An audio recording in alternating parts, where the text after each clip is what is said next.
I've been a rideshare driver for years, mostly working the graveyard shift. The streets are empty, the tips are decent, and I've always felt safe in my old but trusty sedan. But one night last winter, I picked up a passenger who changed everything. A night so eerie it still haunts me. It was just after 3 a.m., the kind of hour where the city feels like a ghost town. My car's heater hummed softly, cutting through the chill of the foggy night. I got a ride request from a gas station a few miles away. Nothing unusual, but as I drove toward it, a strange unease settled in my chest, like a warning I couldn't quite place. When I pulled into the lot, the station was dark, closed for the night, with no cars in sight. My headlights caught a lone figure standing under a flickering street lamp, and my gut twisted tighter. He was tall, lanky, wearing a worn leather jacket that hung loosely on his frame. His movements were restless, pacing in tight circles, his head darting side to side as if expecting someone to emerge from the shadows. I slowed down, sizing him up. His face was gaunt, eyes bloodshot like he hadn't slept in days. I should have canceled the ride right then. Every instinct screamed to, but I didn't. I unlocked the doors and he climbed into the back seat without a word. The moment he sat down, the air in the car felt heavier. Most passengers are glued to their phones or chatting aimlessly, but this guy just stared at me through the rearview mirror, unblinking, his gaze cold and piercing.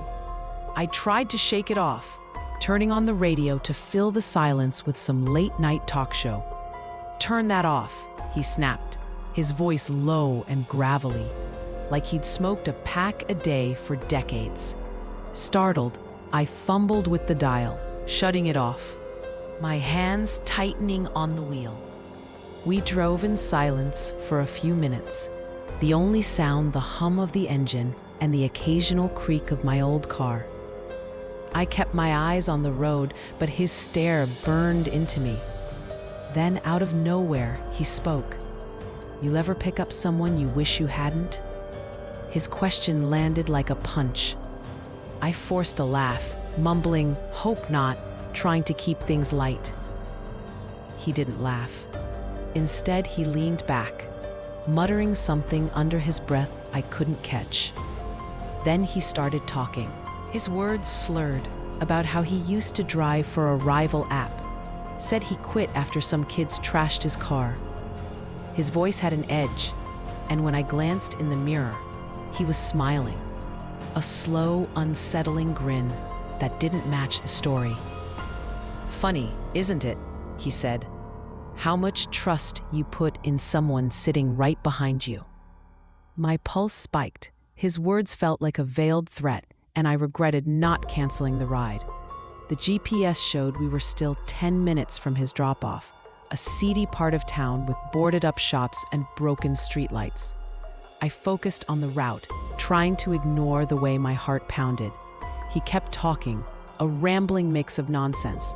Something about debts he couldn't pay, people he owed. Then he started apologizing, not to me, but to someone else, repeating, "I didn't mean to do it," over and over, his voice frantic.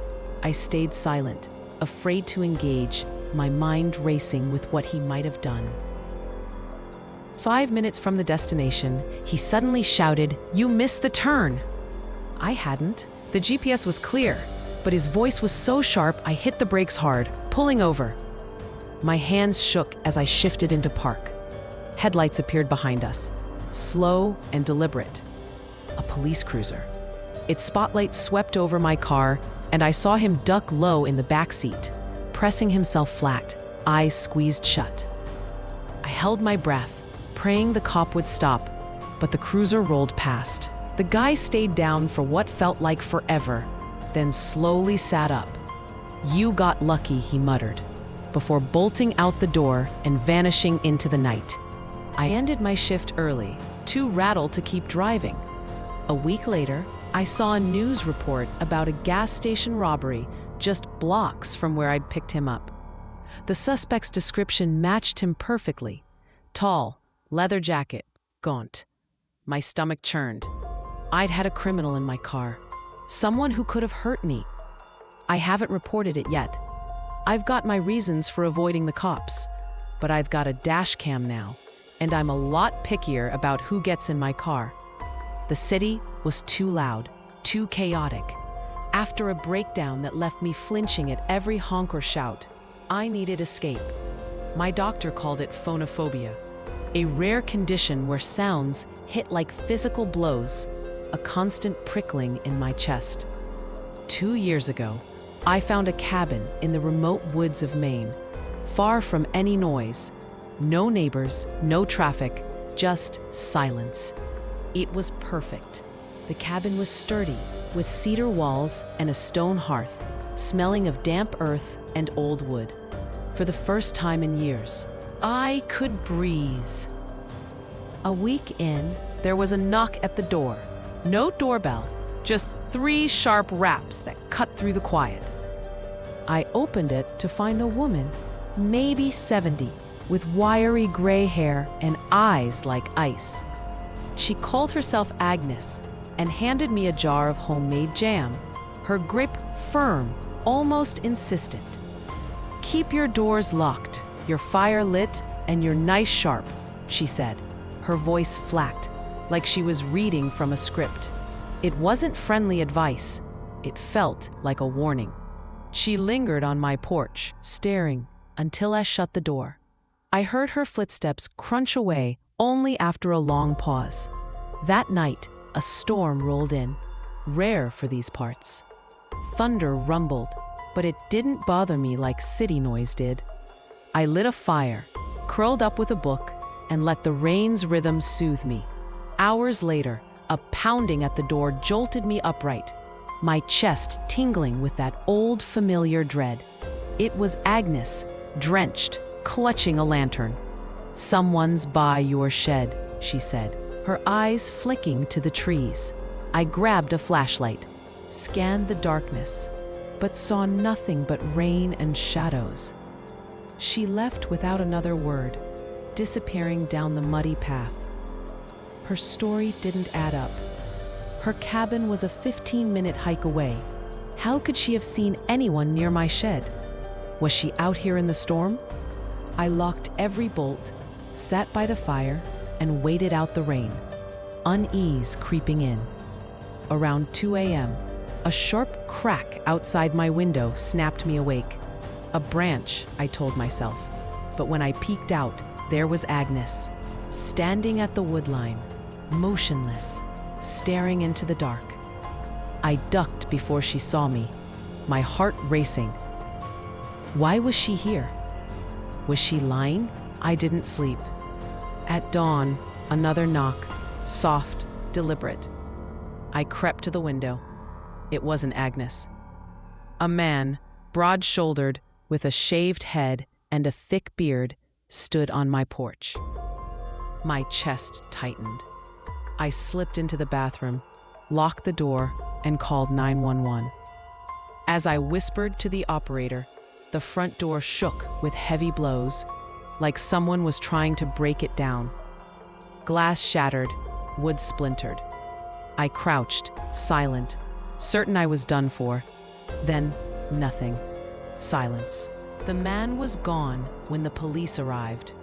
They searched the property, but found no one. I begged them to check Agnes's cabin. When we got there, it was empty, boarded up, abandoned for years, they said. No sign of anyone living there. They brushed me off, said the woods were risky, and left. I moved out the next day after one sleepless night. Some friends think Agnes was a ghost, watching over me. I don't buy it. I think she and that man were squatters, targeting me for reasons I'll never know. I'm Sarah, a junior at a small college in upstate New York. My boyfriend Ethan and I met as freshmen, both far from home.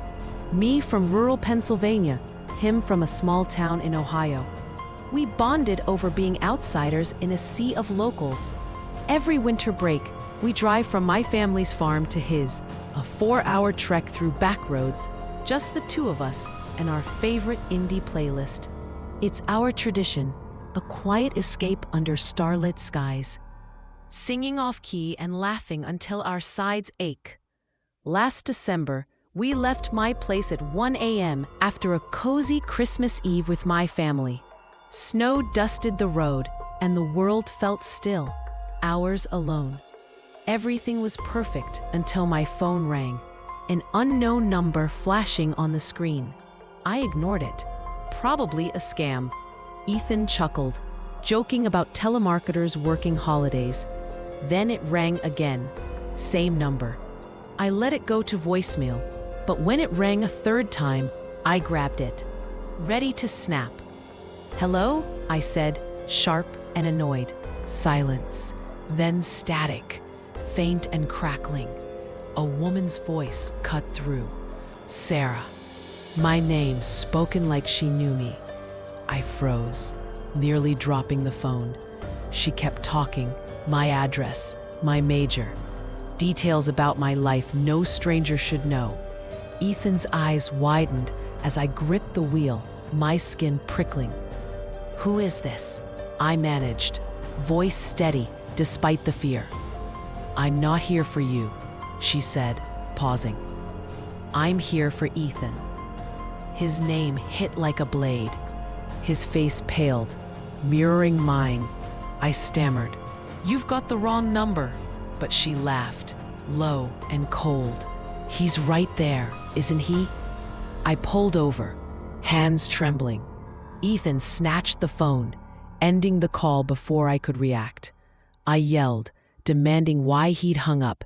He didn't answer, just stared ahead, eyes wide. I tried calling back, nothing.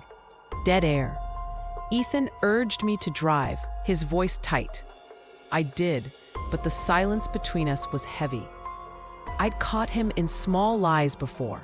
Nothing major, but enough to plant doubts. Was this connected to him?